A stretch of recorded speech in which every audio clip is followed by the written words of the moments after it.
Hello, everybody. Welcome in to the live stream. I will be joined later by some other people, but for now it is just me and Maggie. So I am going to be reading As Long as the Lemon Trees Grow by Zufa Katu, which I have been reading for the last day or so. And this is going to be what I'm reading for at least at the beginning of the sprints. And we're going to use a spinning wheel to determine the length of the sprints. And yeah, let me know in the comments what you'll be doing. If you're reading, let me know what you're reading. If you've already started it, I'd love to hear what you're thinking of it as well. And if you're doing something else, let me know as well. Maggie is probably going to hang around for a few minutes for some cuddles, and then I'm guessing will disappear after that. But yeah, welcome in. I see a few extra people have been joining, so I'm going to be reading this in the first sprints, which is As Long as the Lemon Trees Grow by Zulfa Katu. Let me know in the comments what you will be doing in the sprints.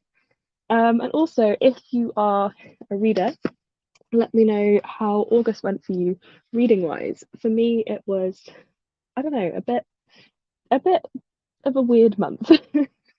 I definitely read more audiobooks than I thought I did. I was looking at my stats and realised that I had read like a third of my books as audiobooks, which was quite surprising. I think I'd forgotten that Icebreaker I had read partially by audiobook. And yeah, I think I read 9 books in August. So that's pretty good going for me. I've been maintaining sort of between 8 and 10 books a month throughout the year, but September is definitely going to be a quieter month because it is my birthday in a couple of weeks and we're going on holiday.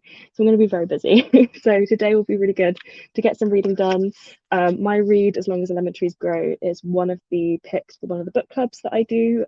Amy's book club, at least I assume it's the pick. I don't think it's been officially announced, but it was winning the poll when I looked. So I thought I may as well start it because I had finished my previous book. And that's why I'm getting started with it now because I don't want to get to the end of the month and it's been a really busy month and I have completely forgotten about it, which happened with the Amy's Book Club book this month, which unfortunately, even though I was very excited for it, I did not read. Hello, Emily. It's nice to see you. Hi, Nadine. Hello, I'm reading The Darkening and Best Served Cold. The Darkening sounds familiar, but I've not heard of Best Served Cold. Are you reading them in like different formats, or are you reading like alternating between different physical reads? Let me know. Hello, it's so good to see you. Reading, currently in a coffee shop reading It Came from the Closet, finding it super interesting so far. That to me sounds like it's a horror book. Am I correct with my guessing? um, Hello, Anik. You are about to put us to shame with your reading speed, I'm sure. If you do get onto any reading, but you've got some work to do this afternoon. Good luck. Good luck. Um, Hi, Aoife. So we will be joined by Aoife later, and I will be bullying her into filming. And we're just going to ignore the fact that I did not get my video out today. Normally I have videos go live at 12 on Saturdays, and haven't filmed it yet. So it's been a rough week for me for filming. So, but I will be bullying Aoife into reading, into filming. Sorry. And then if you finish filming, I will bully you into reading as well. But yeah, let me know how things are going, how everyone's reading has been going. And I think we'll probably get started pretty quickly with a sprint. Although Maggie is very much enjoying her cuddles, so we might delay so Maggie can have some off us. She's very much enjoying the fact that she is center stage right now. My boss at work, we have one-to-ones every 2 weeks. And he's started taking bets on how long it will take for her to appear on camera during our one-to-ones because when I talk, she thinks I'm talking to her and therefore she comes for cuddles, which is why she has appeared while I'm sprinting. And because I am a software developer, I don't talk much during my day job. So when I have my one-to-ones, it's sometimes the first time I've spoken in a while. So she will make an appearance, and it's his new entertainment, it seems. The Darkening is a YA fantasy and I'm reading it physically. Best Served Cold is a grim dark fantasy and I'm listening to it on audio. That makes sense. I struggle with fantasy on audio, so I have a lot of respect for that. I find I get lost in the world building sometimes if it's audio. Although I think I listened to Legends and Lattes quite a bit, and that was quite good as an audio. I'm reading the Diary of Anne Frank. Definitely not something I'd normally read. No, that's quite a niche read. It's not really part of a common genre, I guess, other than nonfiction. But hopefully you find it informative. I remember trying to read that when I was quite young, and I didn't really understand what it was. It was kind of just in the library at school, and it was on one of those like recommendations shelves from the librarian when I was in primary school. And I didn't really understand it, didn't really know what I was reading, didn't understand the importance of it. So I ended up stopping reading it when I was like 8 or 9 because I just didn't get it. But it's definitely something I feel like I want to pick up in the future. You are mostly correct. Its subtitle is Queer Reflections on Horror. It's a non-fiction looking at queer readings as viewings of horror films. So that is It Came from the Closet. That makes sense because it did kind of have queer vibes and horror vibes. So I understand that. Cats are basically the best part of Zoom calls and classes at this point. Yeah, I wish we got more of them in my work. The area that I work in now, people are very avoidant of cameras on during calls. I've only been a software developer for like the last year, and when I was in previous teams that are less technical, people in non-technical roles tend to be the people that have cameras on more at my work, and so I'd see a lot more cats and sometimes dogs. But developers are very camera shy in my workplace, so even if they do have cats, it's usually you hear off camera, "Oh, sorry, my cat is on my desk." I'm like, please show up. Hello, Francesca. Nice to see you here. Okay, I think I will get started with the spinny wheel and get us straight into a first sprint. So let's see if I can ace this the first time. We're going to share the right screen. Oh, my mouse is playing up. Okay, we have the spinning wheel. So our options are a short sprint of 20 minutes, a medium sprint for 30 minutes, a long sprint for 40 minutes, and an XL sprint for 60 minutes. If it's a particularly long sprint and one of my co-hosts arrives, I will just sneak them in from the green room into the sprint, and then we will introduce in the next pause. So let's see what we get. I'm hoping for a shorter one to start with. I'm not sure I could jump in straight with 60, but now I've said that, it's probably going to pick 60, isn't it? Medium. Nice. Okay, the universe was kind to me. I don't know how you guys are feeling about that, but that's what we are going to go with. And I'm going to get a screen up with a timer ready for us, and hopefully it's already on 20 minutes. So let's get the timer up and ready. So if you missed the beginning, I'm going to be reading As Long as the Lemon Trees Grow by Zulfa Katu. This is a YA I guess you'd call it contemporary. It's a lot darker than I was expecting to be. It is about the war in Syria. It follows a girl who I think she's about 18 years old, and she is in the period of the Syrian war where the fighting's very much active. Lots of people have left, and she and her sister-in-law and best friend are currently living alone in a house because the rest of their family has either been killed or gone missing as part of the war. And she is a pharmacist who has essentially become a pseudo doctor due to the lack of doctors working in the hospital. And she is battling with whether she should stay and help people in hospital or whether she should try and leave and escape with her sister-in-law because her sister-in-law is pregnant. It's quite dark. It's quite intense, more intense than I was expecting it to be for a YA book, but very, very good. And yes, most definitely very pretty.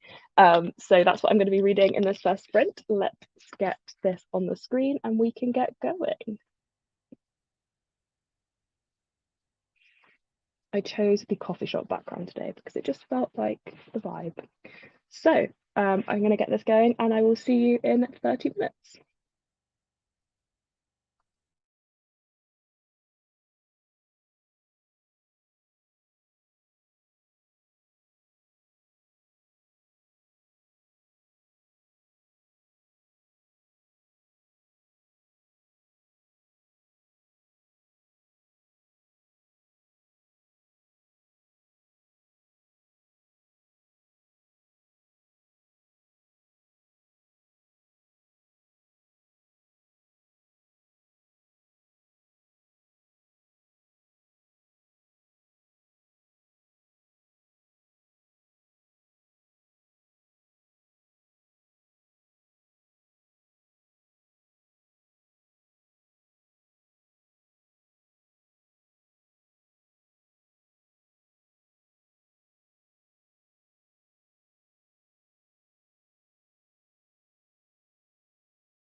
Hello, everybody. How did we all do? I read, let me double check. I did have to go and put some washing on while that was going on. So I read about 25 pages, not too bad of as long as the lemon trees grow. Slightly less dark section, which was nice for me. This book really does start with a punch in the throat, to be honest with you. Like it's a lot. But it's very eye-opening, and I think knowing that Syria is still in some ways unstable is kind of sad reading this, knowing that there are still people going through what the characters in this book are going through. But so far, I'd really recommend it if you're able to read this kind of a book. Yeah, I read about 25 pages in 30 minutes, which is not bad. I put some washing on. Maggie stayed on my desk for some cuddles, and the desk is now covered in her fur because that cat never stops shedding. She's half Oriental, and Oriental cats don't shed very much, but her regular cat dad definitely comes through a lot. So asking about the time, I'm in the UK, so it's like 20 to 2 now, in the afternoon, that is, not in the morning, which you can probably guess. What else? Oh, my angle is a bit off. There we go, that's better. Now I can see the screen. I've got like a very bright window, so I need to angle it so that I can actually see what's going on. Okay. Read 5% of your book. Very, very good. Which book was it you were reading, Emily? Did you tell us? Have I just not retained? Yes, it was The Diary of Anne Frank.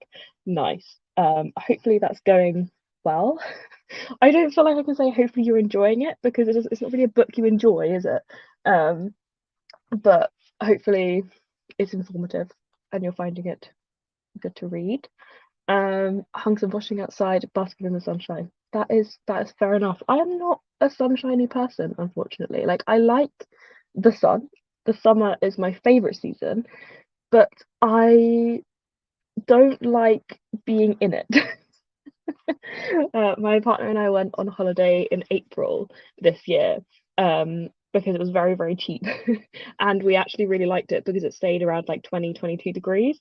So it was like warm enough that I could sit outside without feeling like I was gonna melt, but not cold. And I feel like that's my ideal temperature.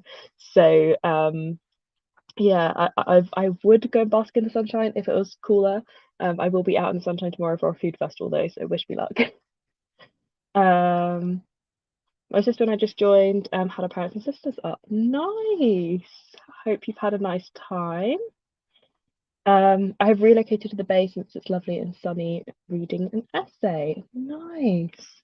That is very nice. I feel like everyone is enjoying the sunshine except me. And I'm not sad about it. I actually just like seeing the sun come through the window. I'm definitely a summer person. I didn't really think that the weather affected my mood until I spent a year living alone in this tiny one bedroom flat. And this whole one bedroom flat, there were only two windows and they were really, really small. So there was one in my living, dining, kitchen area and one in my bedroom. And in the winter, it was so dark because it was also north facing. And then I realized how much the sun made a difference. And I really appreciated that I'm back with my parents and I'm in a south facing bedroom. And we have so many more windows in this house. I listened to my audiobook whilst making lunch and then watched TV whilst eating. Nice. Watching anything good? I don't watch a ton of TV, but at the moment, the partner has got me into Dimension 20, which, if you don't know, it's like a D&D group. You can watch some of it on YouTube, but a lot of it's on Dropout TV. So we have a Dropout TV subscription now, and I've been watching some of their campaigns, which has been really fun. And then I've been watching through Game of Thrones with my partner because he has not seen Game of Thrones before. We're just about to start season 4. But that's pretty much that and Heartstopper is what I've really been watching lately. I just don't really tend to turn the TV on very much, which isn't like me. I like being in the sun when it's fully my choice. That is true. I have to agree with that one. I've got to go into the office in London on Monday, and it's going to be 27 degrees. And our office is not near, well, it's like near a train station, but in London terms, it's not. It's like a 10-15 minute walk to the nearest tube station. And doing that when it's 27 degrees outside and you've got your big, heavy work bag is annoying, especially because the office is always freezing cold. So I can't even dress properly summery because then I'll just freeze to death in the office. So I feel that I hate being out in the sun when it's not my choice. 9 pages of my book. Technically started yesterday, trying out the first chapter for a few books to decide reading order. Now 26 pages in, there was a prologue first. That's actually a pretty good idea. I feel like I should probably do that a bit more with books that I'm not sure about. Trying to think the last time I did that, it was a long time ago. But I think it would help because I get intimidated by some books. I think they're going to be like really serious, and then I read the first chapter, but I actually pick it up and it's not that bad. So good choice. Did you say what you were reading? I'm just scrolling up to see. Um, oh, In the Shadow of Lightning by Brian McKern. I don't know that one, but hopefully you were enjoying it. I'm not a spring and summer person. I'm an autumn and winter person. It feels like on social media that's a lot more common. I think a lot of people seem to like autumn, winter. Um, I don't. I don't like being wet. I don't like being cold. Um, and it's just a bit, I don't like the lack of sun. I think a lot of the time I see it Americans romanticizing autumn and winter. And a lot of the time it's the Americans that live in that kind of region of America where they get quite mild autumn and winter. And like I see them post like fall outfit inspiration and it's all like short skirts and shorts. And I'm like, you clearly do not live in an area that has proper fall because in autumn around here you are wearing jeans and jumpers. And as much as I have obsessions with jumpers and I love jumpers so much, can't say I like the freezing cold that goes with it.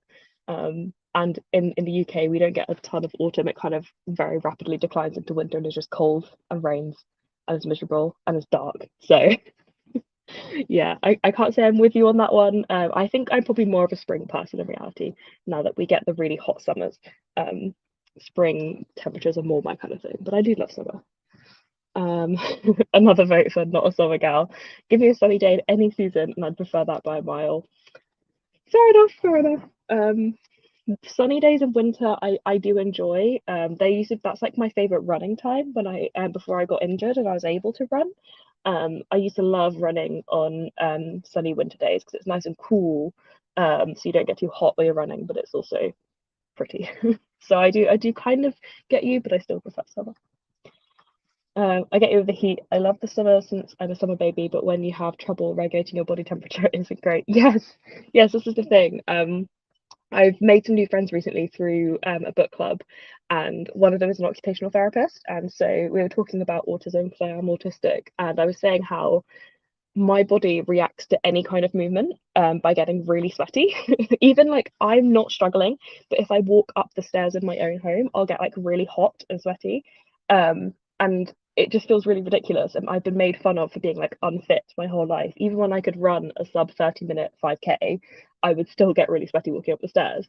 And apparently it's an autism body temperature regulation issue. That's why I've always been like that.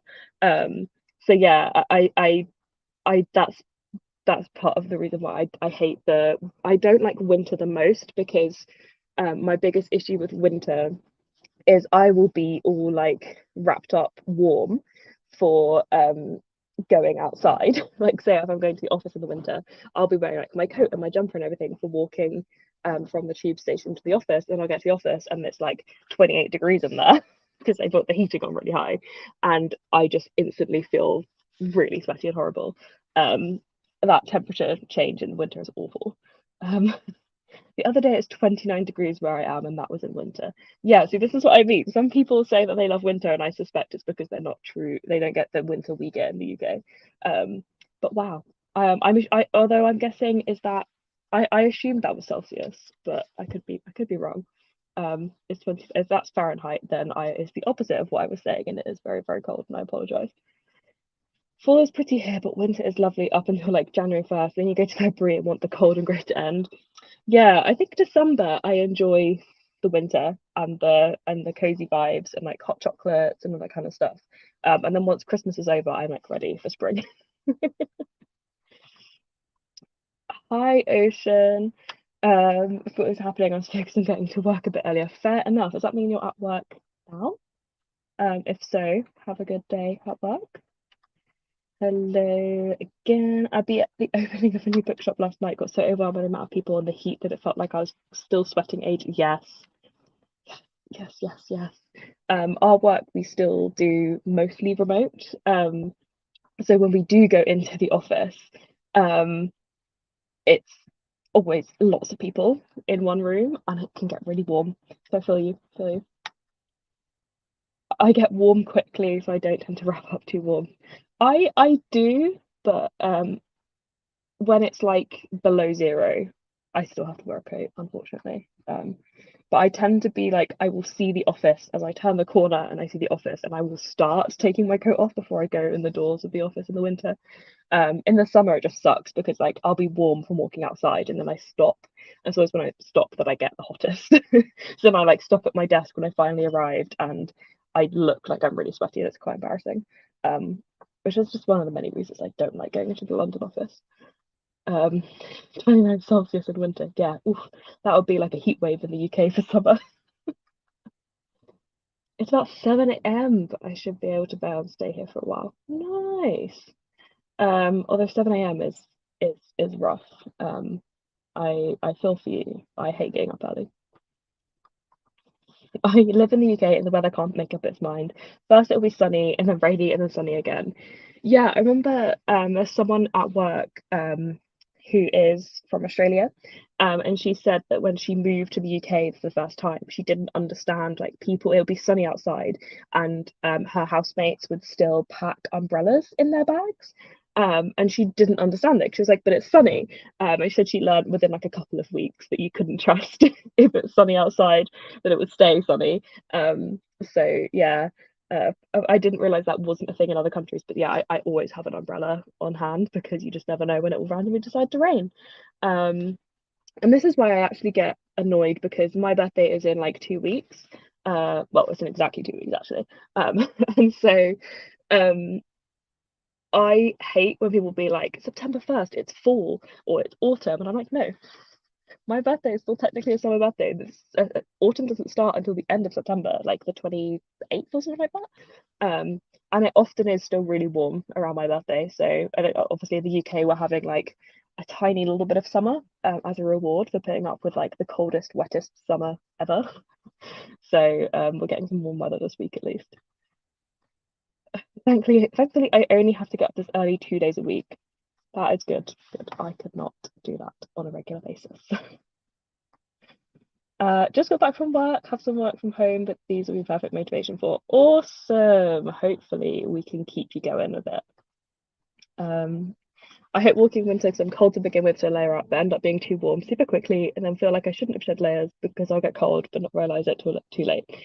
I feel like this is everyone's struggle in the winter, isn't it? Especially if you're doing like a fast walk or a long walk. Yeah, I feel you. There was a period as well last winter when I was going into the office in London. My parents would drop me off at this train station and I would just leave my coat in the car because I'd realize like no, I don't need it. And then I'd be waiting on the train platform in like just a jumper and you'd see everyone looking at me being like, why has she not got a coat on? I'm like, look, I'm trained, I know. Um I'm in Canada and the winter is absolutely brutal. Um I dread it every year. Yeah, I do not envy you. I like winter to an extent, but not that level of winter. So uh, I feel you. Um, Now we have a special guest to add.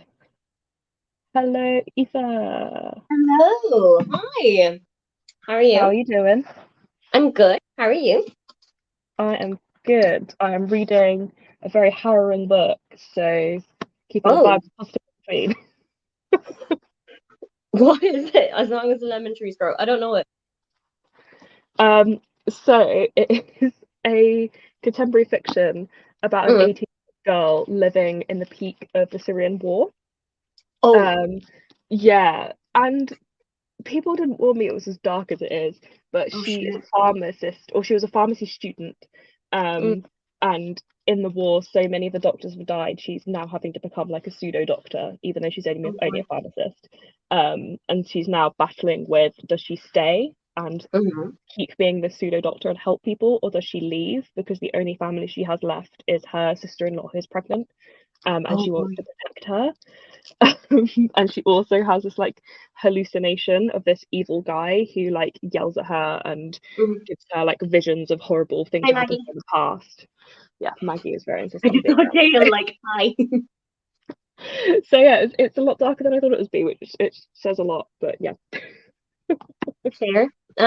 When I am not filming, which I promise I will do, I need to first actually put makeup on my face so that I don't look awful.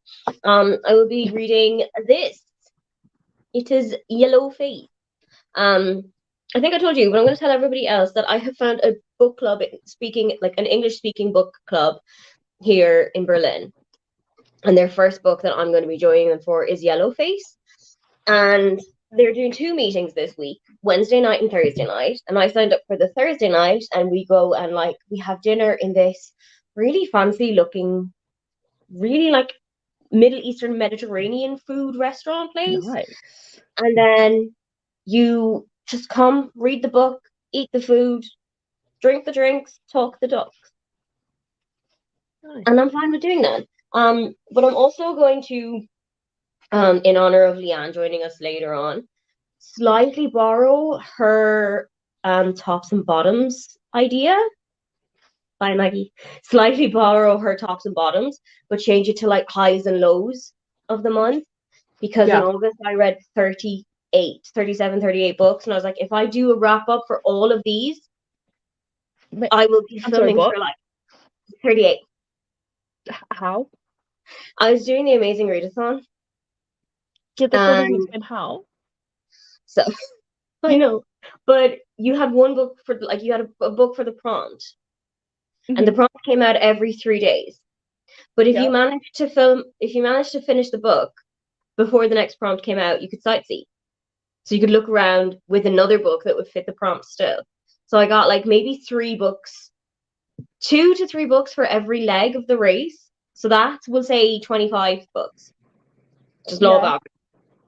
And then on the weekend of the 11th to the 13th of October of August, we did like a 24-hour extra Hmm. challenge outside of this to just read as many books as possible that had like the colors of different flags on the cover.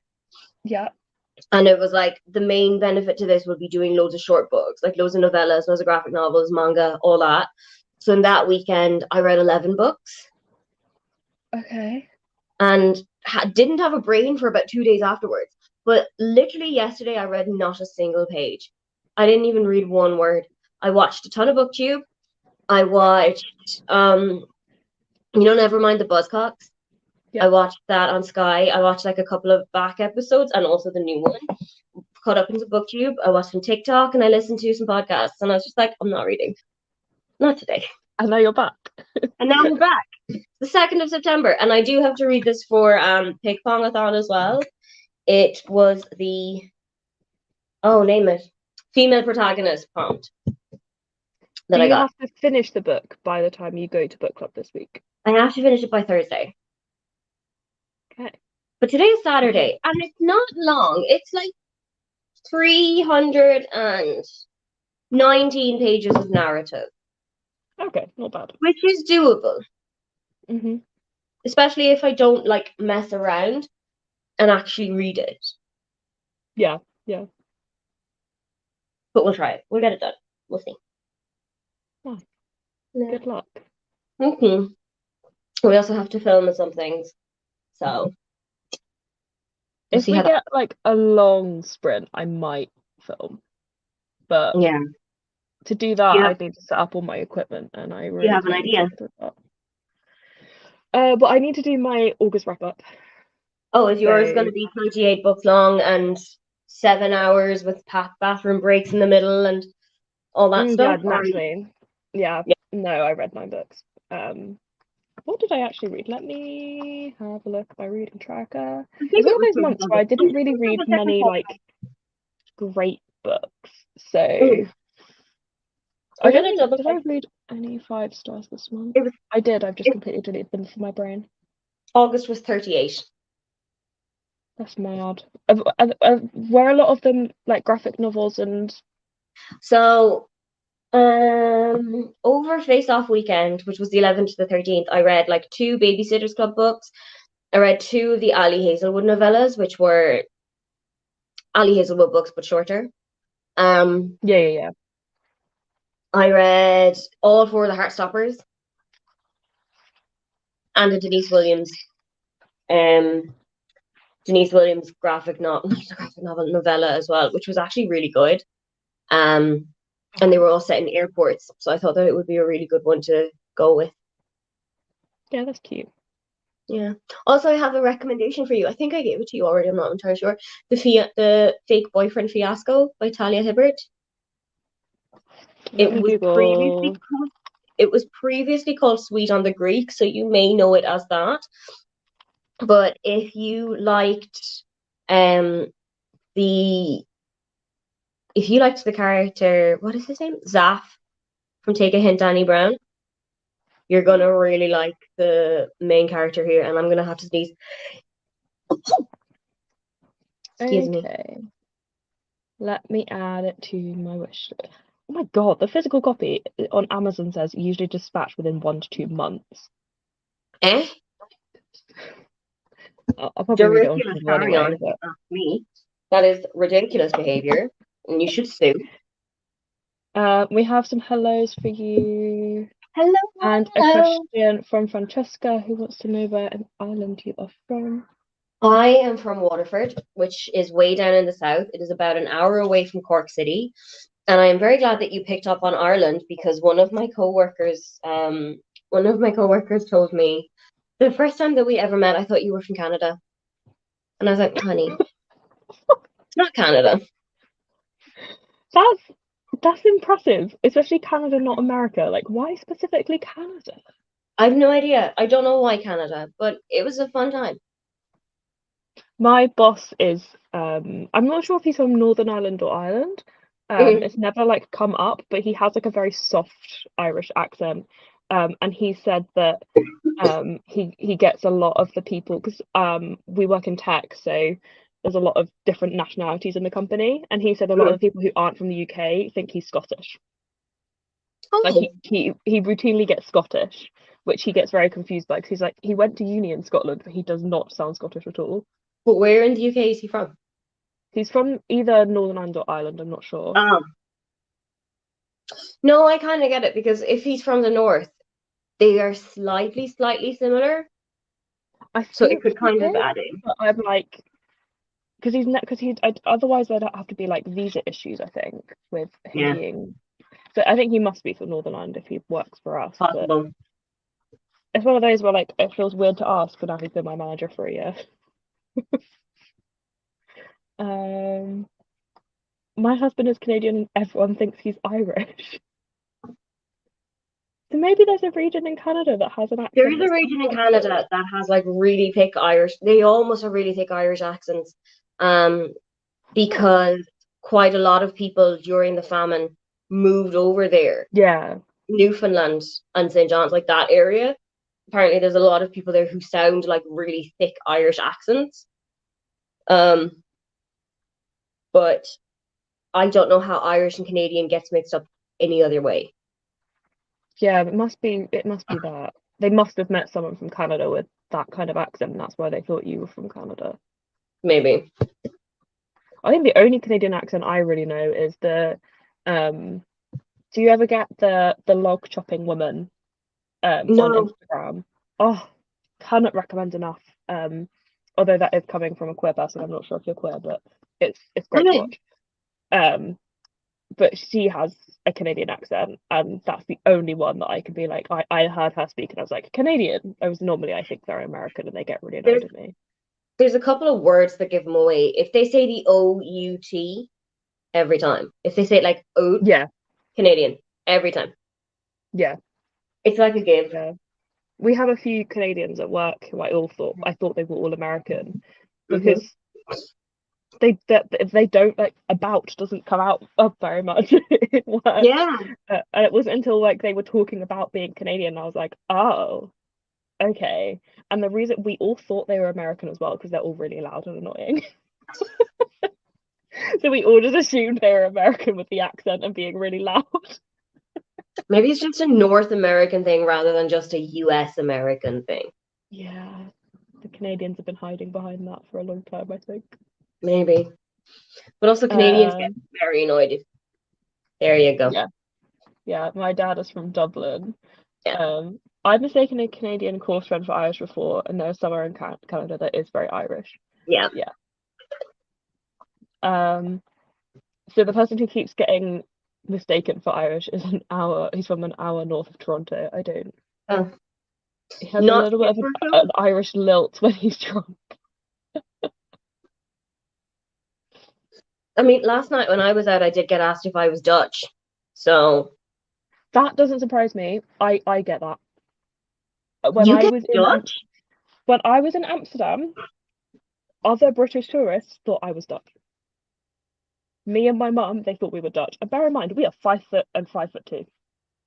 We are You not don't really what reach Dutch the people height look like. requirement to be Dutch, do you? No.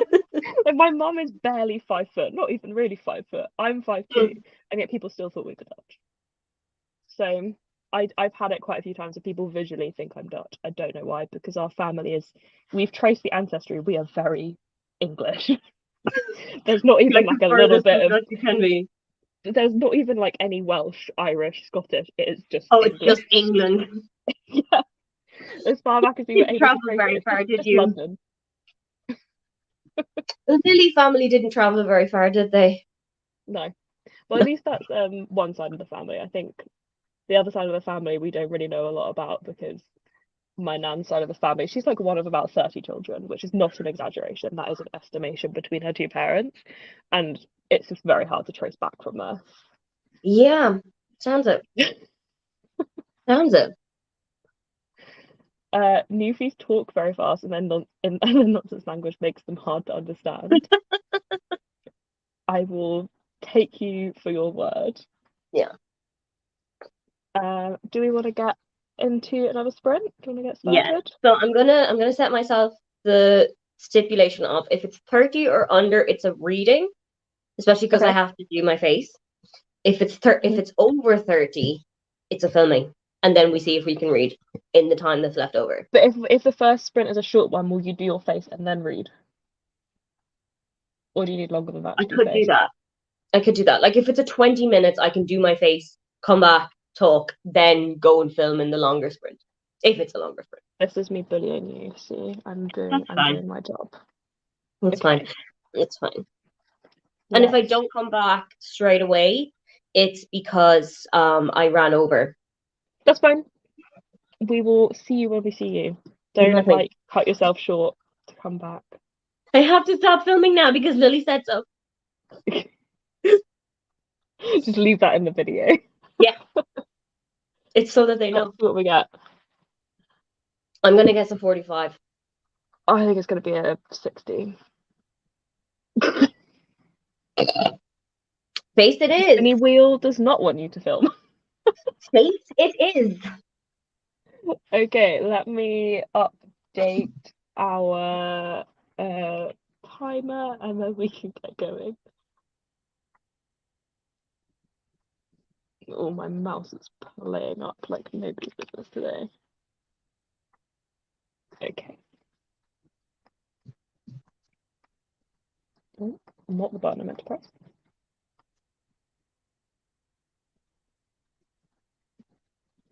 Okay. Okay. We'll see Okay. you in 20 minutes. See you then.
Are you muted? Can you hear me now? Yes. Okay, I think my headphones were just being funny. Oh, You look very nice. thank you. I made an effort. Um, Did you get any reading done? Or just I like, have read like some of the first chapter. While I was doing my makeup, I listened to the first like chapter or two. oh, nice. Um, just up to the point where Athena dies, basically. Okay. That's not a spoiler, by the way. I just basically finished the first chapter. I mean, anything in the first chapter isn't really a spoiler, is it? No, I think it's all on the back. Yeah, Yeah, it is. it's all on the back of the book. I know Trying it's to see good. how It's really good so much I far. read. How about you? How do you do? I think 20 pages of As Long as the Lemon Trees Grow. I feel like when I'm reading it, I feel like it feels like I've read a lot of this book. And Mm-hmm. then I close it and I'm like, oh, I have not actually read that much of this book. Um, but And Frozen, you're it's like, I've good. read nothing. It's good. It's slow. It's quite slow paced, but it's interesting seeing Mm-hmm. the struggle of like her going back and forth as to whether or not she should stay, and her coming across new reasons to stay and new reasons to go. Mm-hmm. And it, I can understand it, and I feel like the only thing for me is the author on the back. It says the author is Canadian with Syrian roots. Okay. So to me, it kind of implies that she grew up in Canada. So I'm Yeah. sort of wondering where her like research for this came from. I'm not Mm. sure if it'll say in the author's note at the end.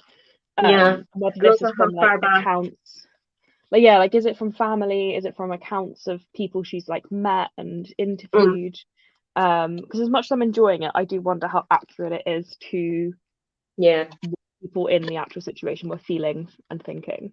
Mm. But And I also wonder as well sometimes with books like that, like how far back do their roots go? Like, is it one generation to their parents? Is it grandparents? Is it further even? yeah, exactly. You never know all the time. Yeah, because I don't doubt her representation of like Syrian culture, but if she Mhm. grew up in Canada, I do kind of wonder how accurate the depiction of being in Syria during the war is. Mm. So I That think when I finish the book, I'll probably look into, if it's not in the author's note, like where she did her research and stuff and who she spoke to, because I wouldn't be surprised if this is like informed by people she's met who actually yeah, went through this, for sure, because it feels very realistic. fair, fair, fair. Um, so back to the accents discussions. I can tell the difference between American and Canadian. But I get Canadian and Irish mixed up. Um, it does seem I have a flair for picking up an accent, so I am bilingual. Oh, what languages do you speak? Do you consider yourself bilingual? Me. Yeah. I would even say trilingual because I also speak Irish fluently. Oh, I didn't know that. Nice. Hmm. So I Would would you say definitely you're say fluent in German now? I would probably say if not fluent, then very strongly capable of speaking it. Like But I would proficient? probably say I have got some level of like I've got some degree of fluency. If we're going by like the CE or F, I am at minimum a B2, which is like the upper level of intermediate. Nice. I think if I was going for like an exam or something, I would probably do like the lower level of advanced, Yeah. if that makes sense. Did you like grow up speaking Irish, or is it something you learned later? Learned it in school and just really fell in love with it. So like I think I've just always had a thing for languages anyway. Hmm. Um, so like grew up speaking it in school, did a little bit at home, but it was mainly in school that I did it. Was it like a language class, or was the school in Irish? Oh no, it was language class. I didn't go Nice. to an Irish school. There are Irish speaking schools in Ireland, um, and a couple of my friends have gone to them, but I didn't go to one. Right. Fair enough. Yeah, because I know like in Wales, like the schools were all now Welsh speaking, I think. Oh, It all of wasn't them. I think Ooh, that's what they did. I could be wrong, but there was like a big movement for more Welsh in schools. Because that's I not. had a friend in secondary school who, her family wasn't Welsh, but her dad had a job and they moved to Wales for a few years, when Hmm. she was quite young. Hmm. And all of her schoolwork was in Welsh. And her parents couldn't help her with her homework because they didn't speak Welsh because they were from England. And she said it was like a really awkward time because her and her sister were quite young, so they would like come home speaking like a mixture of Welsh and English because they're at that stage of They had development their where own you mix secret them up. language. Kind of, yeah. And like she still speaks decent Welsh because she was there for a few years. I think she ended up doing like a GCSE in it to get the, because why not? Um, I listened to my audiobook whilst doing some washing up and then made myself a cup of tea. Nice, nice. If Mm. anyone else got anything done in the sprints, please do share. Happy to Yeah, keep you motivated. do let us know. I'm half German. I'm also learning Korean at the moment, but I'm still a beginner, so I can't call myself trilingual yet. Fair enough. Korean We'll is, get you there. You'll get there. yeah, yeah. I've tried learning a few different Asian languages at this point. I did like Mm. Chinese classes when I was at school. They were like How did you find it? a uh really hard, but the teacher was Mm. also really bad. Oh, Like that does not nobody help. in that class did well. Like it was an That doesn't optional help. after school thing. Like it wasn't Mm. and you had to like pay to go. And so she wasn't, I don't think she was ever like a fully qualified teacher. I think it was someone who, like, she was Chinese herself. And it was really difficult. Oh, Um, I tried Korean and Japanese at different points, but I just can't, my brain just can't process a could completely be because different it's like a different writing writing system. system. Yeah. Yeah, yeah. I did German for a while at school. That was we had to do a language at GCSE at my school. Hmm. Um, and did I do German or did I do French? I can't remember now. But we did do two languages for the first 3 years, and my second language was German. And I did Oh, really enjoy it, but I was not very good. that's fair. There's just a lot of rules. That's fair. There I are. like German. I German is prefer like, German to the romantic languages. yeah, I could have done French or German. I could have done both, but our French classes were way too full. So they were like, right, okay, well, you can just do German then. And I was like, cool, all right, not knowing how much of an impact that decision would have made anyway. Um, so it seemed to have worked out pretty well. But I almost wish that I had done both. Yeah. I wish I had done both of them. I think because my school, everyone had to do French, and then Hmm. you choose a second language, and it was either Spanish, Italian, or German. And I do Okay. feel like those of us that took German had it easier because it's a lot harder to mix up French Yeah, and German than it is because like they're especially French and Spanish, that's a lot closer than French and Italian yeah.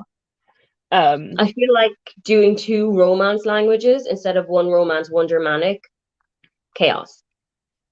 I think some people found it helpful because then if they were like, I know in French the word is this, and then they could Mhm. kind of backtrack to then figure out what it Yeah. would be in Spanish. But then other people, like when I did a term of, because we did like a term of each, so we could choose which one we wanted to stick to. When I Hmm. was trying to do Spanish, especially, I just kept accidentally using the French words for everything. That's fair. So German was definitely the way forward for me. But it's also quite useful because we did French and German. When I went to the Netherlands, Dutch is almost kind of like a hybrid of French and German. And so, like, when I was Yeah. reading some of their road signs, I could be like, I think I vaguely know what that means because it looks like a mishmash of two French and German words that I know Yeah. I think Dutch is like if English and German had a drunk baby with a little bit of French mixed in for sure. with a little bit of French mixed in. Yeah, yeah. French is like their stepdad. I feel like Dutch would have been the language I would think I would have picked up easiest out of all of those. Because Yeah. when I like looked at Dutch, I feel like I could pick that up. Whereas German, I tried really hard, but I even picked up again at university, and my brain just didn't keep up with all the rules. That's fair. That's fair. There I'm are not very quite a good at lot of learning rules. languages. There are quite a lot of rules. I will give you that. There's a lot to remember. I think my brain can't cope with the fact that you can't immediately translate. Like you can't just say Mm. like in English you would say I went to the cinema with my friends, but then in Mhm. different languages you'd have to say that in different grammar. Yeah. And I just like it's really weird because I can speak some sign language, like British Sign Language, and that Mhm. has a very, very different grammar structure. But it's in my head it makes sense because Okay. you always say the most important things first. So you would say in British Sign Language, cinema me went. You Okay. would say that instead of I went to the cinema. And in my head I'm like it makes sense, but like when I'm trying to learn other verbal languages, it's Mhm. like I just want to say it exactly the same, and my teachers got really frustrated with me because they'd be like, "That makes no sense in German." That's fair. Um, I'm Irish German. My dad is from Dublin, but I've not learned Irish yet, though I know a few words and sentences. I'd like to learn Irish and Italian after I'm at a good Korean level. Good. Nice. For you. Read 16 pages, stopped a few pages into a new chapter. Fair enough. Nice. Fair. I studied German and French. No surprise I got an A star in German. Yep. But my How did French you manage teacher that? my French teacher wasn't great, and I ended up getting a C. I do wish Italian had been an option though. Yeah, Italian was very popular at our school, and I think it's because it's a novelty. Yeah, Other schools didn't offer it. I feel like that would be a reason. Yeah. And also, if you took the some of the languages, you'd get a trip to the country. Oh, And a lot of people were a lot more excited about going to Italy than they were about the other countries. But we that's got fair. to go to Christmas markets in Germany, so I think we won, even though we got there in a snowstorm. What part of Germany did you go to? We were in our main base was Trier. Okay. That's where we stayed, and that was my favorite of the Christmas markets. Mhm. We did go to Cologne, Mhm. but we only spent a day there. And I Mhm. can't remember the names of the other places we went to. I think they were other like smaller towns. Fair. But yeah, Trier was like we where we stayed primarily, and I loved Trier. I'd go back there. I've been to Mm, Poland quite a lot because I used to live near there, not in there. Um, but I've never been to the Christmas markets there for some the reason. the Cologne Christmas market felt like the ones you get in the UK. Oh, okay, fair. It felt very like fake. It felt like it Mhm. was made for the tourists, whereas the one in Yeah. Trier felt a lot more like it was different to the others. Okay. That's the one that I've said like to because my partner's not been to a Christmas market outside of the UK before. So I Mhm. said if we go, I'd actually like to do the Trier one because that one was really, really lovely. Yeah. My parents have talked about coming over here for a Christmas market. Maybe this year. They're going to see how that can work out. Nice. Yeah. I'm just happy bratwursts have made it to the UK at Christmas Oh, time. have they? Yes. Yes. Nice. Like every town will have like a bratwurst Nice grilling work. thing put up. It's amazing. Mhm. I'm very happy about it. Nice. Um, I know some words in different languages, but a lot of them are spelled. I feel like that's common for a lot of people. I don't know a Yeah. whole lot of Italian, but I do know Vafa Napoli, I which is they're my ready to go to hell. favorite thing is one of my cousins once asked my grandparents for swear words in sign language, and they were like, "Are you dumb?" Just like swear words in English have an equivalent hand signal, right? Like Mm. they're the same in sign language, guys. Like you do the same fingers. Bless, That was really bless funny. them. I can see the thought process though. Yeah, it was I very can see the sweet, thought but process. I think in American Sign Language they do have some like signs that are specific for swearing in sign language that don't correlate. But my grandparents were like, no, like as far as they were aware. But Mm. they like my granddad was like in his 90s and my nan is currently in her 80s, so maybe they're just a bit outdated on the Yeah, British youth that use sign language may have their own. it's probably like any other language. It just it evolves and it changes over time. So Hmm. this sign now means something different, or this word now has a different sign. It's probably just language of evolution. my grandparents, or well, my nan's my grandfather's passed away, but my nan still uses some very racist signs because that's what the sign was for like a Oh, Chinese person or an Indian oh, person. You can imagine what those signs are in old people world.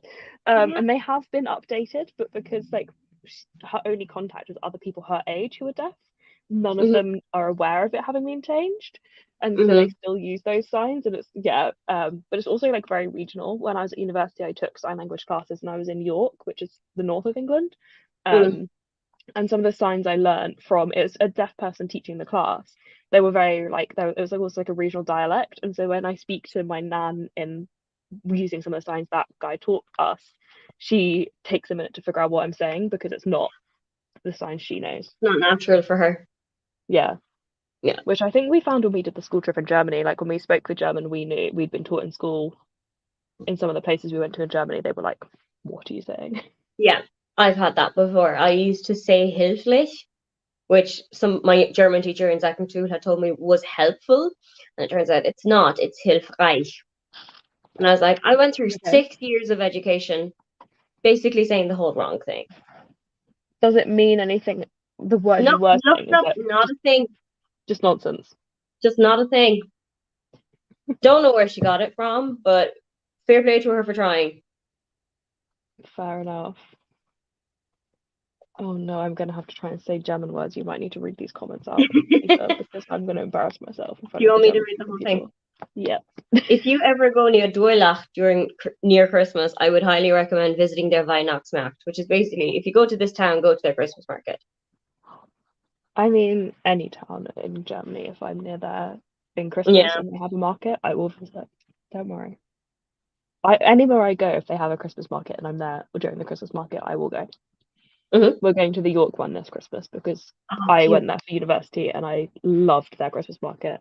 So we're going back this year. I was very excited. Nice. My partner is from the north of Germany, and I might be able to go up with him um to his place of like his home place for Christmas markets. We're seeing how that'll work out with like holidays and my flights back to Ireland and seeing how that's going to work out. But it is a possibility that I am Nice. excited for.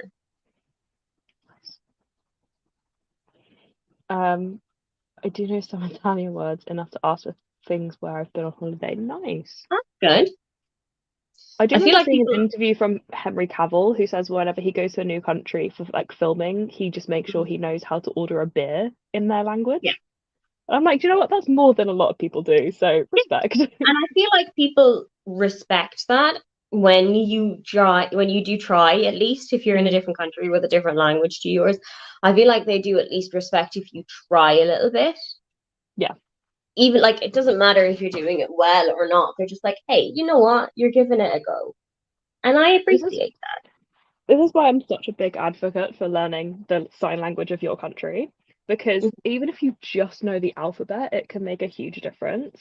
Like when Yeah. I was a cashier in a cafe, we had these two regular customers that came in that were deaf, and every Hmm. time they came in, I would be put onto the till for when they got to the till because at that point in time, I didn't know a ton of sign language, but I knew basic like question words, where, when, how, why. I knew the alphabet.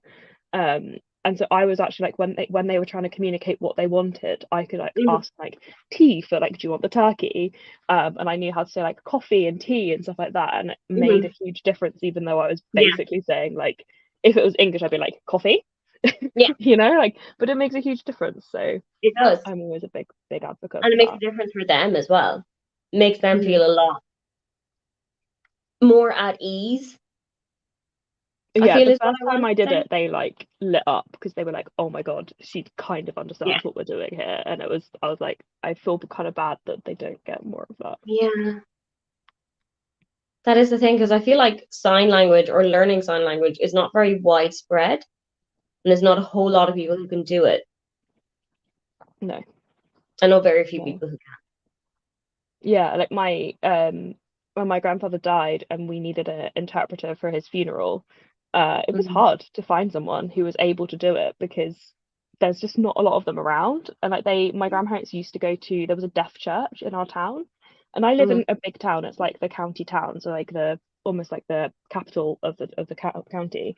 Mm. And so it's where a lot of people from surrounding towns would go to for deaf church. And there was a priest who could speak sign language, and so he would do like sign and talk through the ceremony or service.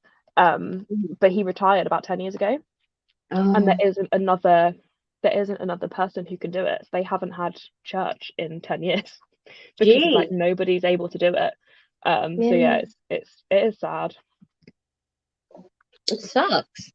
It's cutting them off from an entire service that they need, basically. Yeah, Mm. yeah. Um, Aoife, have you ever been near this place since you lived in Germany? Not since I moved here, but I actually did a school exchange when I was like 15, 16.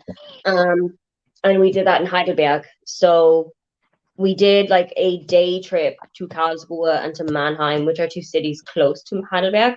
Um, but I haven't been there since then. I haven't even been to Heidelberg since then because I live in Berlin, and that's like way opposite end of the country. Right, I think it's like fair dues. 6 hours on a train with two stops from Berlin to Heidelberg. Yeah, that's long. Yeah. Gonna guess your German teacher was not German. No, she was not. She was from Cork. I guess that's pretty much the standard in the UK, isn't it? That the language teachers in schools are not Or not native from speakers. yeah, It's pretty rare, I think, in the UK to get a native speaker as the teacher. rare in Ireland as well. Yeah. If you're in the north of Germany in December, maybe you can fit in a day trip to the Ooh, where's Brandenburg. Lüneburg? Let's see where It's a that is in lovely comparison to small where I city live. with a well-preserved old city centre. That is now I want to go on a day trip to there. Um, okay, so it's slightly south of Hamburg. Oh, it is beautiful. It does look really nice though. It's really pretty. It looks very like traditional German when you think of Germany, the postcard image of Germany. It does look an awful lot like that kind of picture you have in your head. Yeah, yeah, it's really pretty. Okay, in the future, that could be me. That's on the list. This is the thing with Germany though, it's like there's so many different places I'd love to go and visit, but they're like Same, they're same. all And they're spread. all over the country. Yeah. It's like in the UK. I know in the UK we're pretty bad for like something more than an hour and a half away, and people think that that's you can't do that in a day trip. But Hmm.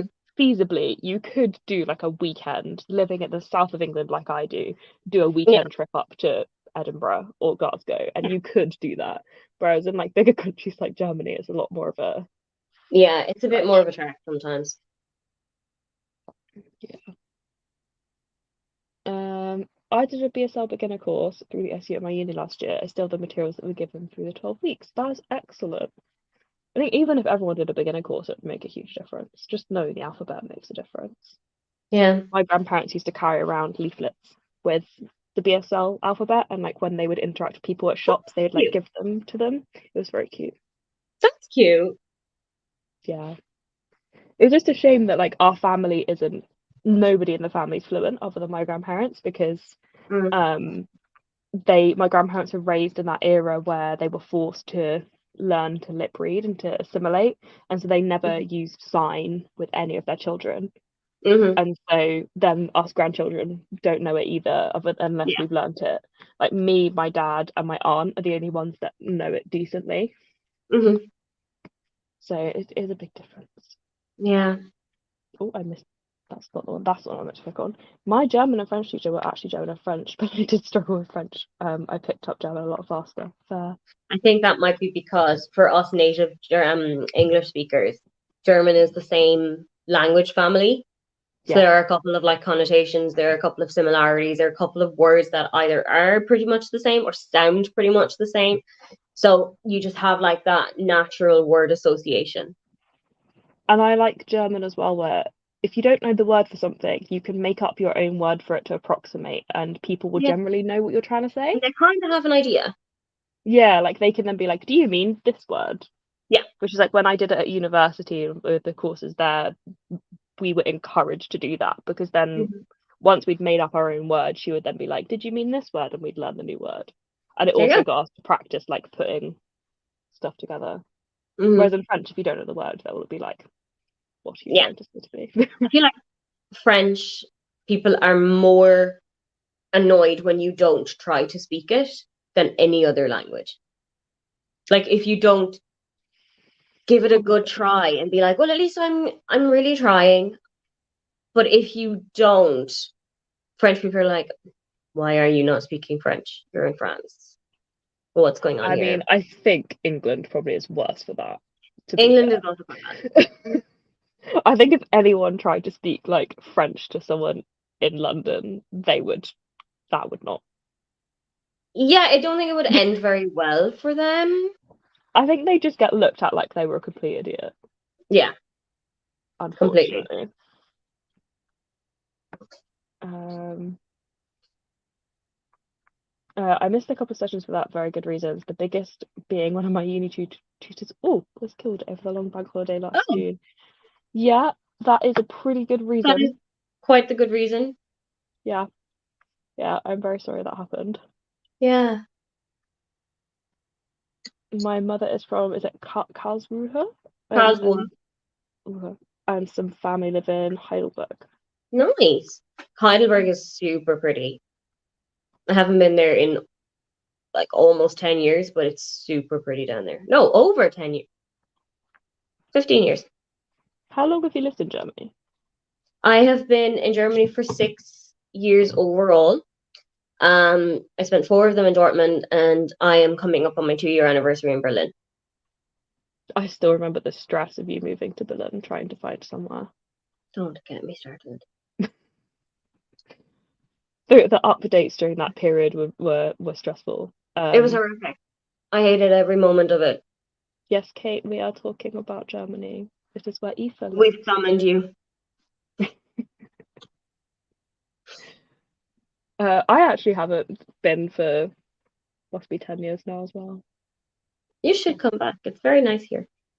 I know, but travel's so expensive right now. That is very true. We are saving to buy a house. Travel when my partner first got his job, we were like Mm, very excited and we booked 2 holidays this year. mm, We went on a very, very cheap like sit by the pool holiday in April, and then we're mm. doing Disneyland Paris with my sister and her husband Ooh, next week. As in nice. not the week coming, the week after. Hmm. And that was a lot of money. So now I we're can like, we might imagine. not be having a holiday next year because we need to buy a house. That's fair. That's fair. I am going to Mallorca in like I'll be there 2 weeks from today, and that has already cost us like 600-700 euro Yeah. between flights and accommodation just for 4 nights. And then I'm going away at the end of October as well, and the flights for that are just criminally expensive. The flights to Germany aren't too expensive when I've looked into it. It's the hotels. Yeah, The exactly. hotels, that's the part where I'm like, oh, it's really cheap to get to Germany, but then to stay. Yeah. But for sure, I feel like maybe next Christmas, because by next Christmas we should be in a house. Then that Okay. might be the time that we can be like, let's go travel. So it would be Exactly. quite nice to do like Germany and then go from Germany to the Netherlands and like do Yeah. because they're both kind of places that I like to visit in the winter. Hmm. Um, oh, sorry, I'm slow clicking on comments because my mouse is haywire. Um, Okay. I have Germany. I have family in Bavaria. That's Oh, really cool. nice. Was in Berlin last year and loved it. Berlin is really nice. Okay, we've got a long one here. Somewhat related. I was watching. I'm gonna guess that's IN from Stray Kids Insta Live the other day, and someone asked him to speak English because they couldn't understand. Um, he can speak English, but not to the extent he can speak it fluently. But so if you don't understand what he's saying, try and learn his native language. Yeah, that's The entitlement more than the nerve. It's the yeah. entitlement. For people who aren't aware, Stray Kids is K-pop. So Hmm. my assumption is that his native language would be Korean, although not all Mine K-pop stars too. are Korean. Hmm. But yeah, asking a K-pop star to just speak in English. Not all of them are fluent in English, and even if they No, were, they don't owe you no, English. That's wow. It's like when that's really not fair. I've seen people complaining on Blackpink's Instagram. They make like most of their announcements in Korean, and people will complain. They'll be like, "You do realize they are a Korean band?" They are a And there Korean is band, a and their translate primary button. audience is in Korea. So, I Yeah, mean, it's not the best look for you. no, no, that is. I watch and follow quite a few Thai actors and musicians, and when they do lives, people ask them to speak English, and it makes me eye roll. Yeah, every time. That's mad. That's mad. It's like Lianne will be joining us later, but I remember she was saying like when she started out on YouTube, people would um complain about her speaking with like a very strong Scottish accent because she's Scottish, and Mm, using like Scots and speaking in Scots and using like Scottish slang, mm, and so she said for a while she would like tone it down, whereas now she's like going back to speaking in yeah, her natural. I've I think noticed that she's very that's kind of proudly Scottish. I think I'll yeah. say it like that. I don't always understand what she says, but like the more you watch, the more you learn. Yeah, Like the only reason and you you pick up know on it. all of the American slang is because you've watched so much American media. Yeah, You know? sometimes people. Yeah. Yeah, Sometimes English people. speaking countries really have a lot to answer for with that. They really do. There's a TikToker called Ellie Sheva who I kind of follow, Mm, and she I know does this TikToker. is it American Tourist in the Wild, I think her series is. Yeah, And American Tourist in the Wild. And then she does like ones that are English Tourist in the Wild sometimes, doesn't she? oh, I've never seen the English Tourist in the Wild. I've seen Yeah, American, but because not people English. because people were complaining, being like it's not always the Americans, sometimes the English are just as bad. So I've seen a couple where she's done English Tourist in the Wild, but yeah, I've the American Tourist in the Wild ones are so funny. They're hilarious. But sometimes Ireland comes up, and I'm like, oh, hey, where you come from there? The one thing I will say is people get like really up up in arms about Americans thinking they can use American dollars everywhere. Oh my God, But it's insane. what I will say is in a lot of South and Central America, you can use American dollars and it's Mm, accepted currency. And so for a lot of Americans who've only traveled to South and Central America, hmm they have dollars. So They I think can that it's just understand. the whole way across the world. Yeah, I can understand where it comes from, but like the fact that they haven't researched it beforehand is quite shocking. Because like, could Yeah, you imagine turning up and trying to use like euro in I don't know Switzerland? I don't think it would go down very well. Although that's Just the a one guess. apparently I've seen a lot of stories of Americans turning up to Switzerland with euros because they were like, it's in Europe, but so the UK and we don't use euros. Yeah. I don't see that going down very well either, trying to use euros in the UK. No.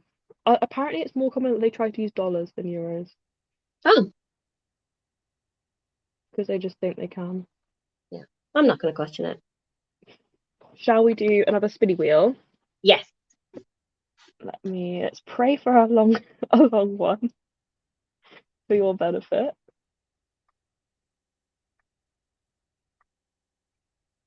Okay.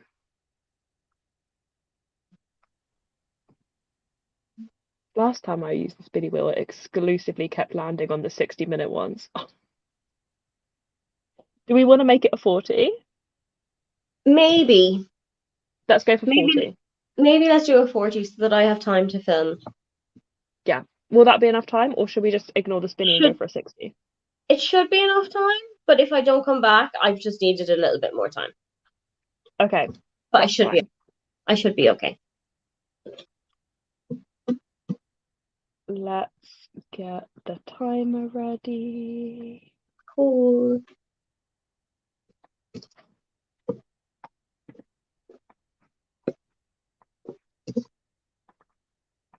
Right. 40 minutes and share.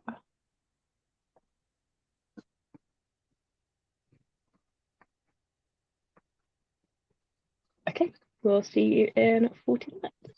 See you then.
Hello, hello. Let me know if there's any issues with my audio this time. I think it's working.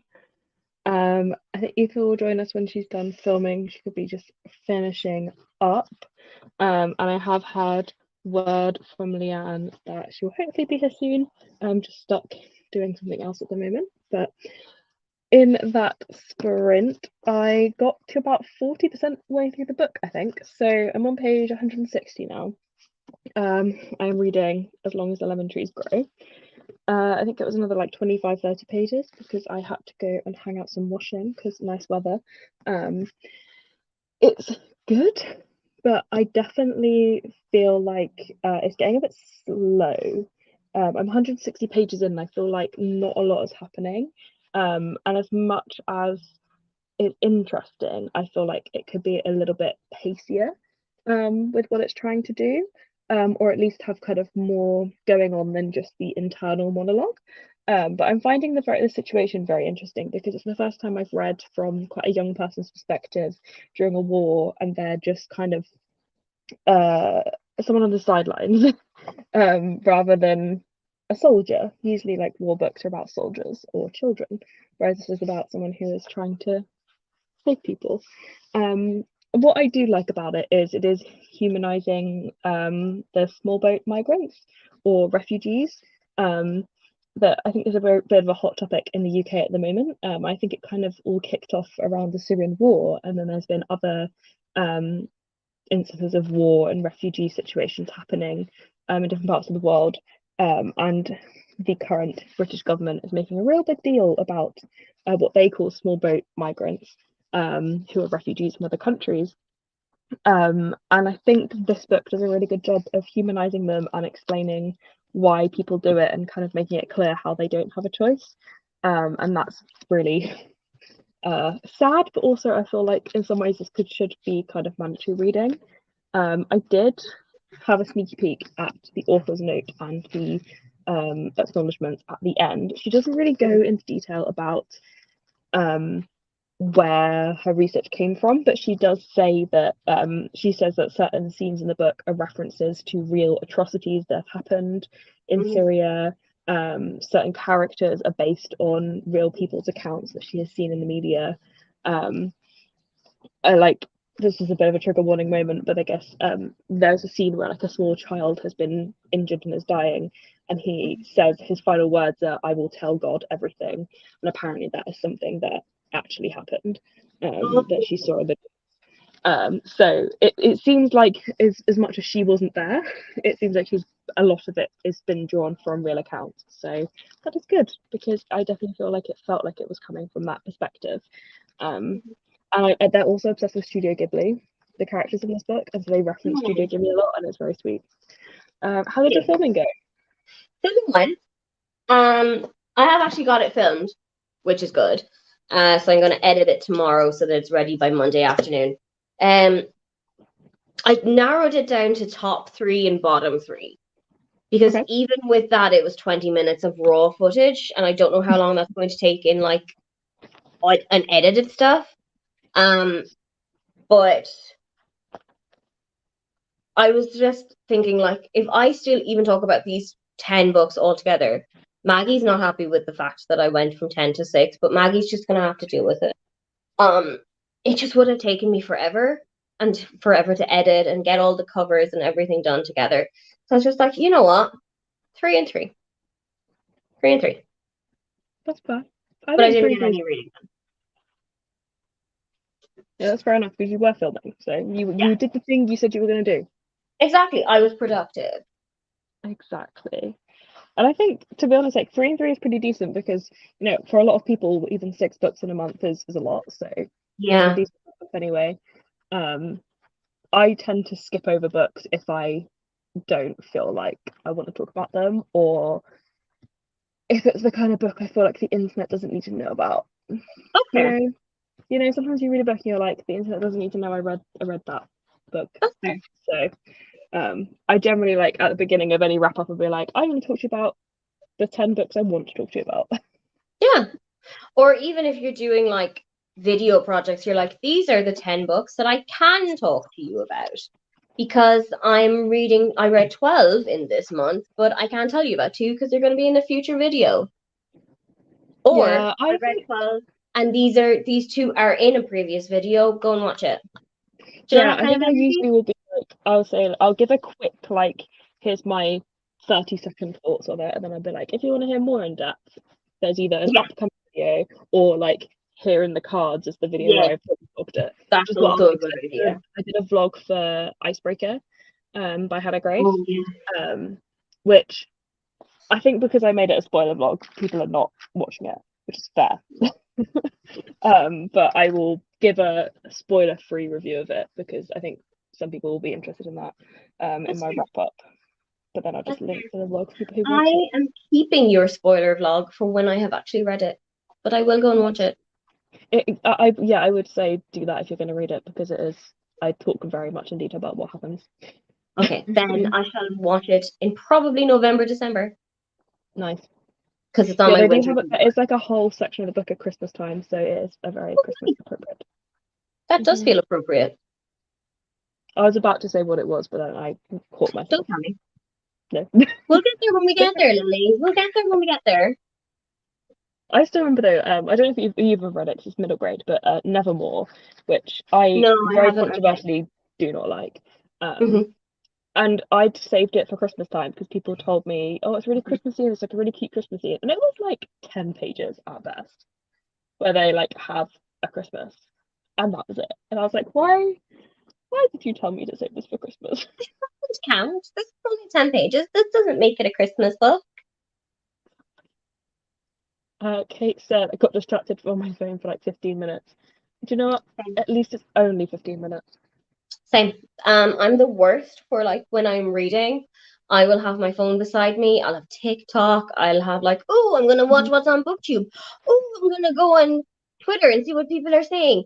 And my book is here like, hello.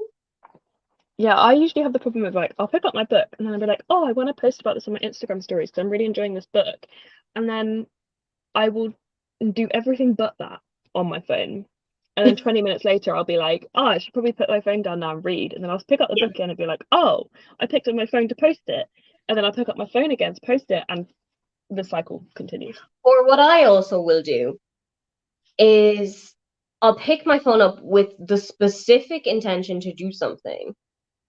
And again, do literally anything but that. Yeah, And then look at my phone like 20 minutes later and be like, oh, I meant to do this. I meant to like tag this on this thing. And then we'll go and do the exact same thing all over again. Do whatever the fuck it is that I want to do. And then 20 minutes later, we'll come back.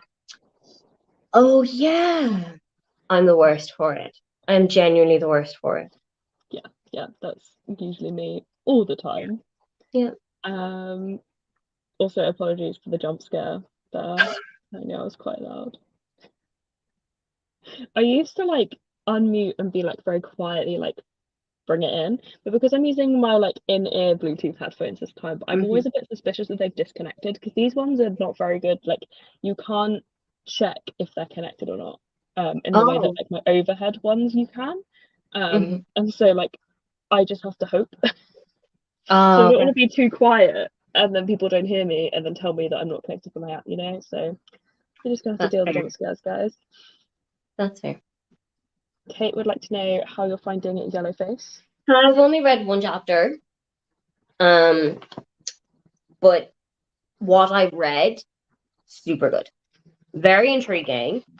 And I'm really interested to see how it is going to be that June steals all the stuff and like makes all of Athena's stuff actually her stuff. I'm very interested to see how that's going to be portrayed, especially by a Chinese American author who has probably had the same kind of things that happened to Athena happen to her in terms of like the racial discrimination or any kind of things like that, or like whitewashing of her stories. I'm really interested to see how that's going to go, if that Interesting. makes sense. Nice. Have you read any other R.F. Kuang? No, because she hasn't done a whole lot of contemporary stuff before. No, don't think she's So I done do any, has have she? I do have Babel/Babel, however it is that we want to pronounce that. I do Hmm. have it on my Kindle because I know that the full book itself is probably like this tall. Um, because I think it's quite a chunky book. So I do have access to a copy of it on my Kindle, which is somewhere. I don't remember it Um, being that chunky, but I probably and just I think I it's didn't like read all of it. I think Oh, it's nearly a 544. 500. Yeah, which for me is a chunky book when Yeah, it's my okay. usual is like a 350 to 400. Yeah. Um, but depending on how I get along with Yellowface, I think that might have to come very soon, especially going into like darker evenings, winter, dark Hmm. academia vibe. I feel like that's a vibe. That's the time. If you don't enjoy Babel, you Mm-hmm. have somebody here you can rant to about it if you so wish. Oh, okay. So what I'll basically do is whenever it is that I decide to pick up it, I Hmm. will just message and be like, it begins. And then you can get an unhinged version of all of my thoughts, good or bad. Hmm. And also, speaking of telling you about reading things, I am going to start doing Legends and Lattes next week, the week beginning the 11th of September. And I am going to do your vlog because I am buddy reading it with Nat from Nerdy Nat Reads. She asked me if I wanted to buddy read it ages ago. And then we both happened to have it on our September TBRs. So we're like, right, let's do it. But there is a vlog coming your way with your name on it, So literally. excited. I'm very excited for this. I remember when you sent me that and I was like, easy. Yeah. You just basically looked at, I'm going to count how many it takes me to get to Legends and Lattes on a TBR of 85 books. One, two, done. She basically read two lines and was like, yeah, I've made my choice. In my defense, I did check the rest, but every time I saw another one I was interested in, I was like, does this beat Legends and Lattes? No. No, No. fair. Fair. I've only had one book this year that is better than Legends and Lattes. What So, is it? The Long Way to a Small Angry Planet. Oh, yeah. I know why you read that book. I was there in spirit when you read it. It was Yeah. exciting. So hopefully I will do the same because you picked that one for me Yeah. and it's now like my favorite book of Hopefully all it's going time. to be the same kind of a vibe because I did tell somebody else to read Legends and Lattes. They did not enjoy it. But I just I have hopes for us. I have different hopes for us because I I really like a cozy cafe setting, and this has a cozy cafe setting, correct? they literally build it, yeah. Like when I was going through my non-spicy, like my Heidi Swain, Debbie Viago, um, Portia McIntosh, that kind of an era of writers. When I was going through that phase, a lot of their books are like set in small towns, coastal setting. Always had a bookshop, always had a library, always had like that kind of thing that the character was working in. And I would Hmm. love a cozy coffee shop setting Yeah. where they would go in and learn how to use an espresso machine and make coffee for the attractive man who has come in every Monday morning. That was my shit. So now that I know that there is a slight fantasy book that has that kind of inkling, I'm like, And let's also try it. the prequel is set in a library or a bookshop. The prequel, I think it comes out in I know November. it's called It's called Bookshops and Bone Dust. Bookshops and Bone Dust, and I magically ended up getting a NetGalley copy of it. I got rejected. But I was like, it's okay, they're just making me wait because they know how much I'll love it when it arrives. Let's see if I can do something about that. While you're doing that, Kate was saying that she really enjoyed Yellowface in July. Nice. And that's my icebreaker vlog. Thank you. I put a lot of effort into the B-roll for that, and then I was editing it together, and I was like, I tried really hard, but I accidentally filmed a lot of the same B-roll. But it's because Um, the problem is I work from home, so I don't really have a lot of fun stuff to film for B-roll. I just go to the gym and make food. So I might start filming some B-roll this weekend to put into a vlog that I'm mhm, planning for next week. Um, mhm. Although I've also been debating, because we're going to Disney in a couple of weeks, I'm debating Mm. whether or not I try to do a little bit of B-roll filming there and do like what I read while I was at Disney. But then at the same time, my sister and her husband don't know I do YouTube, and I don't want that to be how they find out. That's true. That is true. Especially given the subject matter of Icebreaker. That's not something we want to have. Did Oh, I tell you? I think I did tell you. One of my coworkers picked up Icebreaker and was like, "Oh, is this spicy?" And I was like, "Yeah." Like I've never yeah. read it and I know it's spicy. Like I know it's I minimum 4 chilies. And she was like, "But it has a cartoon cover." And I was like, "That's how they get you." I thought it was going to be a 3 chili read. Because a lot of the time when TikTok tells me a book is really spicy, it ends up being 3 chilies. No, that No. book is a solid 4. Yeah. Tom actually, my partner Tom, saw someone at work reading it, and like he knows, because like I don't think he's watched the vlog yet, but I was texting him about some of the stupid. I would say that some of the sex scenes have Tessa Bailey vibes, not in the Okay. Dirty Talk way, but in the other Tessa Bailey vibes way. Okay. And so I was texting him being like, "Can you believe they did this?" So he knows how spicy that was. And then he saw a colleague in the office the other day reading it on her lunch break, just in the office, and he was like, "She was a good third of the way in, so the chances of her actively reading a sex scene in the office were pretty Pretty high. high." Pretty high. And I was like, "Respect." I'm glad for her. Good for you, girly. I'm glad she could kind of read it, but also keep a straight face while she's reading it. That's impressive. Yeah, You go. that is true. You go, girly. Forgotten what page I started on, but I reached page 78 out of 560.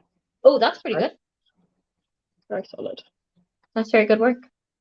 I have a terrible habit of looking up a word in a dictionary or looking up a place from a book or Google Maps, and then get stuck on Instagram. Yep, Yeah, we've all that's been fair. there. That has I happened. think Kindle's having that like dictionary feature built in has been a bit of a lifesaver when I've been reading on my Kindle. Yeah. Although I'm quite sad because I upgraded to a Kindle when I went on holiday in April.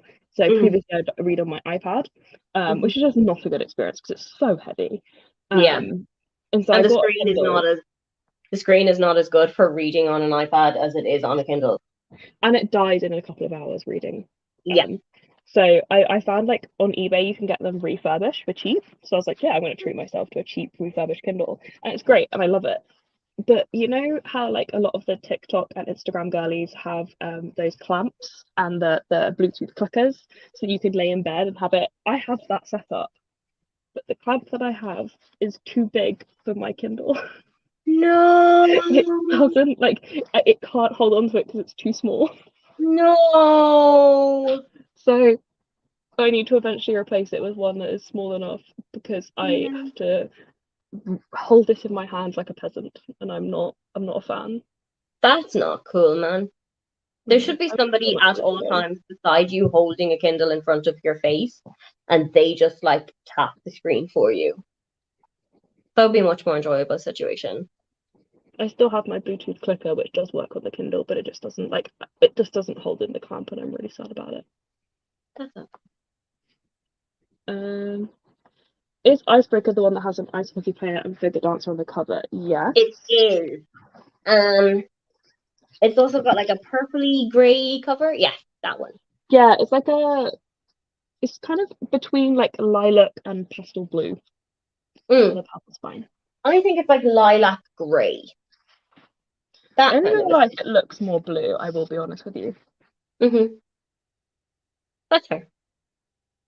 But yes, this is Icebreaker. It's alright.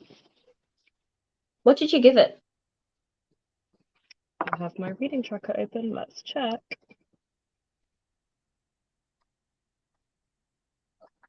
I gave it a 4. Oh, I think on Storygraph, I probably gave it like a 3.75. okay. That's still pretty good. The characters, they must be 21 and 22, Mm-hmm. because the female main character is I think it's a junior in college. She's in like, or she's a senior, I don't know. They're like in either their final year or their like second to last year, I think, Okay. in college. So they're like early 20s, I think. Okay. So they're adults, and they very much read as college students as well. Like they don't read too young in the way that some college books, they kind of feel like they seem a bit too high Hmm. schooly. And sometimes they feel like they're 30, but they very much read as college students, and I like that. Okay, that's good at least. I just need to switch up my headphones because they're yelling at me that they have no battery, so I'll be 1 second. Rude. Headphones doing that is literally the worst thing, especially when you're in a situation where you can't access any other kind of headphones. Like if I'm coming home from the office and my headphones would just go beep, boop, battery low, and I'm like, this is not the time. I'm like listening to music or I'm listening to a podcast or I'm listening to a book, and I'm like, I really just would like to just get home if you wouldn't mind. Um, but yeah, I very much feel your stress and contempt for headphones there. Are you back? Can you hear us? Can we hear Yes, you? can you hear me? Yes, we can hear you. Yeah, when I go into the office, I always take both pairs of headphones for this exact reason. I have my little in-ear ones, which the reason they're dying is because I don't have places. Oh, It's somewhere in the house. So oh, we lost you. I think when you touched your headphones, I think when you touched your other headphones, you may have connected them. We'll get her back. Do we have her back? No, she has not returned. See, this is the problem with tech, guys. Tech likes to really annoy you and irritate you, even in the most inopportune moments. Um, like when you are listening to a very spicy audiobook in your office and your headphones will just, for some reason, decide to disconnect. I think we've got her back. yes, I think so. Yeah, we've got you back. Okay. Yeah. Yeah, no, I always take these two because these are the ones that I wear in the office. Mm-hmm. And these are the ones I wear I mostly wear these on the tube and walking from the tube to the office in London because And you did it again. It's okay. You know what? We're not going to touch the headphones again. We're just going to pretend that the headphones do not exist because they're going to do it again and again. oh, it's But these ones keep disconnecting as well. But yeah, it's because we have all these signs in our office being like, absolutely do not wear your big headphones out around the office because too many people have been getting mugged because it's London. So if you try and wear these out like if security see you leaving the building in these style of headphones, they will tell you off. So but I wear these in the office because it means people leave me alone more. Fair. And they're comfier. We like that. How do you charge your earbuds without the case? Wireless? You don't. Fair. You find the case. Yeah. The case is probably downstairs. I was using them yesterday and I took them out in the living room and just left them on the side because the case wasn't in there. So I suspect the case is probably in the kitchen, but we'll figure it out later. There's still time. This is why I carry the cable for my headphones with me or additional headphones. I don't think that would be particularly helpful because I don't think my MacBook has a jack. Oh, MacBooks have stopped coming with that, haven't they? I think so. I don't know. It doesn't have a USB port, so I have to have like an adapter for that. And they've also stopped coming with CD drives as well. Oh yeah, that was generations ago. Yeah, that's been a long time since we've had those. Yeah. Back on the icebreaker train, it's never enough feeling when characters read younger than they're supposed to be, when they're supposed to be college students. I agree. I hate it when they're like, my biggest pet peeve is when you get the like super innocent characters in a romance where they like don't know anything at all about relationships and stuff like that. Because unless they've been homeschooled, if they've been to a public school, they all know things. Nobody is it'll like circulate around the corridors. They'll hear stuff. Yeah, exactly. Shall we do another sprint? Yeah, but I may hop off at some stage during this one and be horizontal for a little bit. That is fair. Would you like a longer sprint so you can be horizontal for a bit? Yeah, maybe let's do a horizontal long sprint. And if I feel up to Shall coming back, we? I will come back. Okay, I will do a, should we do a 40-minute sprint again Yeah, and see how we feel at the end. cool. Let's get it up on the screen. And in the meantime, I will find the case for my headphones so they stop trying to connect. I believe in you. We'll see you all in 40 minutes. See you then.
Hello and welcome back.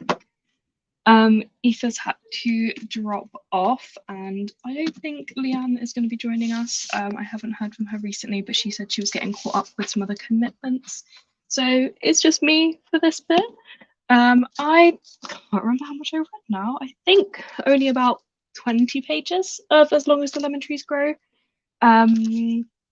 It's still moving very slowly. We've had some progress in the plot and some progress in the kind of romantic relationship that's going on in this book, but it is still quite a slow moving book. And one thing I feel a bit sad about is I almost have stopped reacting so much to some of the atrocities that are happening in the book because there's like so much of it.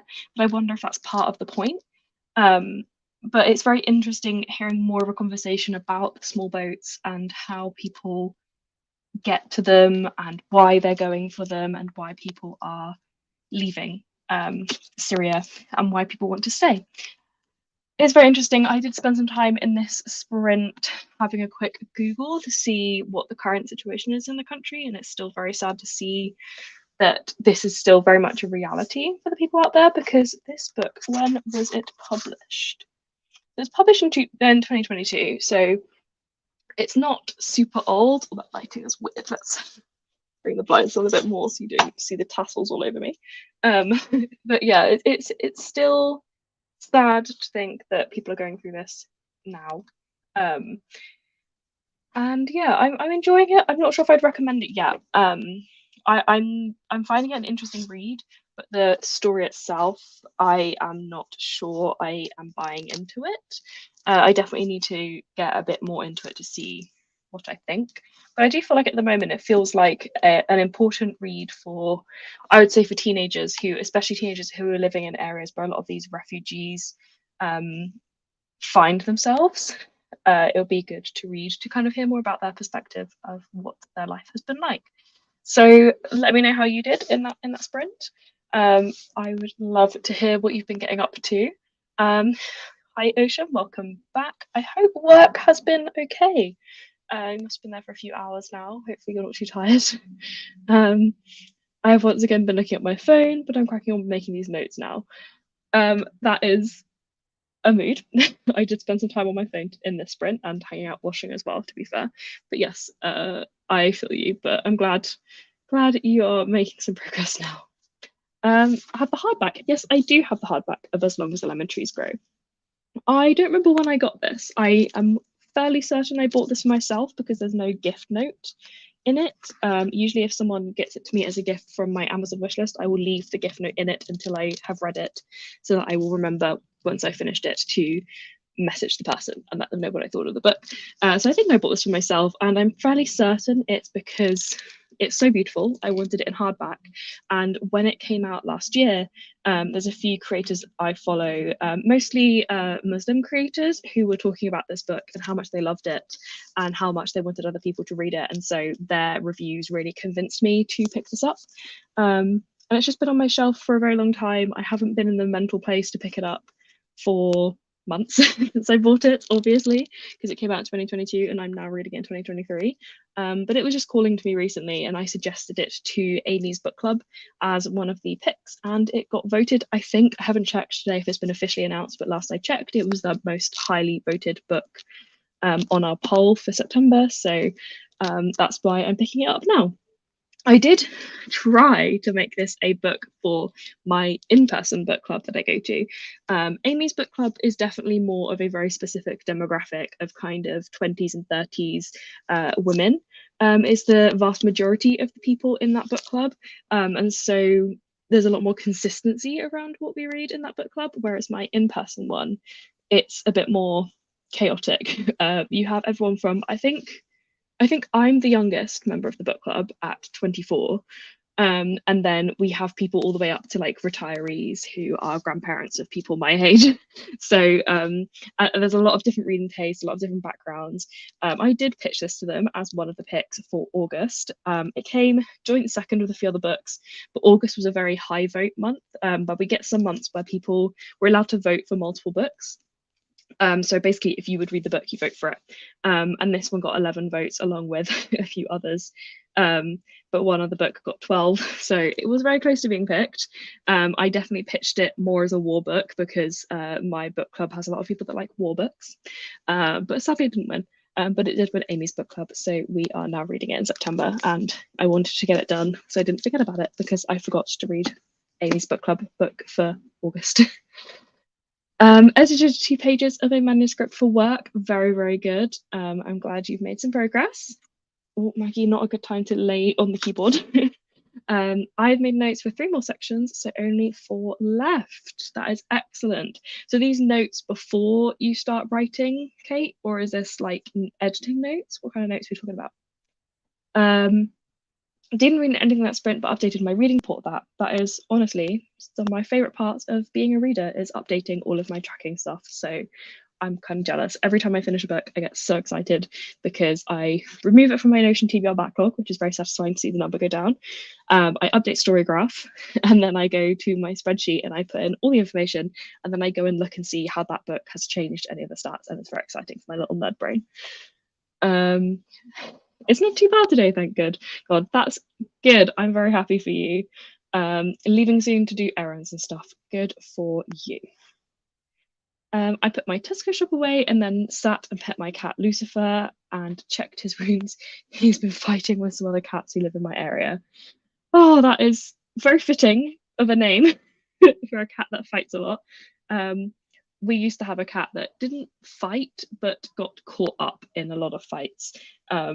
Poor thing, because we used to have a few cats around the area who weren't neutered, who would be very territorial, and he liked to be out at night, and so when they'd come out around here, which they saw as their territory, he would end up in fights with them and got injured a few times because he wasn't very good at fighting, but he wasn't the initiator, thank goodness.